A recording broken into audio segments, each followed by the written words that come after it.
அனைவருக்கும் வணக்கம். நீங்கள் கேட்டவை என்ற பகுதியில் ஒரு தேர்வர் கேட்டிருக்கக்கூடிய ஒரு எளிமையான வினா இது. பெரும்பான்மையானவர்கள் இதை பார்த்தோன்னே விடை சொல்லிடுவீங்க.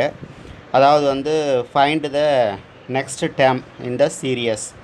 அதாவது எண் தொடரில் அடுத்ததை கண்டுபிடிக்கிறது. இங்கே கொஞ்சம் மாற்றி 7வது டேர்ம் என்ன அப்படின்ற மாதிரி கேட்டிருக்கிறாங்க. இப்போ அந்த கொஸ்டின்ஸ் என்ன அப்படின்னு பார்த்தீங்கன்னா, find the 7th term of the sequence 2, 5, 10, 17, 26 extra அப்படின்னு சொல்லி வந்திருக்கு. சரி, இப்போ இதை பார்த்தாலே உங்களுக்கு தெரியுது, ரொம்ப ஈஸியாக கண்டுபிடிச்சிடலாம்.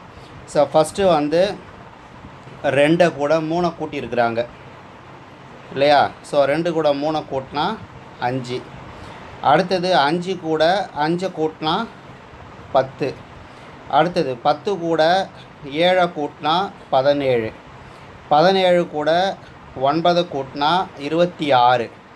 அடுத்தது 26 கூட 11 கூட்டினா 37.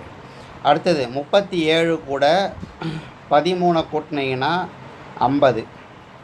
சரிங்களா? அதாவது 3 கூட்டியிருக்கிறாங்க, அடுத்தது 5 கூட்டியிருக்கிறாங்க, அடுத்தது 7 கூட்டியிருக்கிறாங்க, அடுத்து 9 கூட்டியிருக்கிறாங்க, அடுத்து 11 கூட்டியிருக்கிறாங்க, அடுத்து 13 கூட்டியிருக்கிறாங்க. ஸோ இந்த வரிசையில் அவங்க கூட்டிகிட்டே போகிறாங்க. ஸோ அவங்க கேட்குறது 7வது டேர்ம் கேட்குறாங்க. ஸோ ஒரு 2ன்றது மொதல் டேர்ம் அவங்களே கொடுத்துருக்குறாங்க.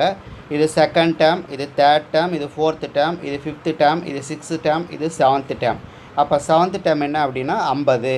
அவ்வளோதான். ரொம்ப ஈஸியான ஒரு கொஸ்டின்ஸ் தான் இது. இப்போ பார்த்தீங்கன்னா உளவியல் எக்ஸாமினேஷனில் போலீஸ் தேர்வில் வருது இல்லையா? அதில் இந்த மாதிரியான வினாக்கள் இடம்பெறும். இதை நிறைய நீங்கள் ப்ராக்டிஸ் பண்ணுங்கள்.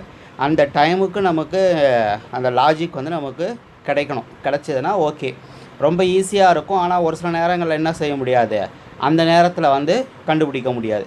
ஸோ அது கொஞ்சம் நிறைய பயிற்சி எடுத்துக்கிட்டீங்க அப்படின்னா கண்டிப்பாக இந்த மாதிரியான வினாக்கள் ஈஸியாக நீங்கள் அட்டெண்ட் செய்யலாம். ஓகேங்களா? ஸோ மற்றும் ஒரு வீடியோவில் சந்திப்போம். நன்றி, வணக்கம்.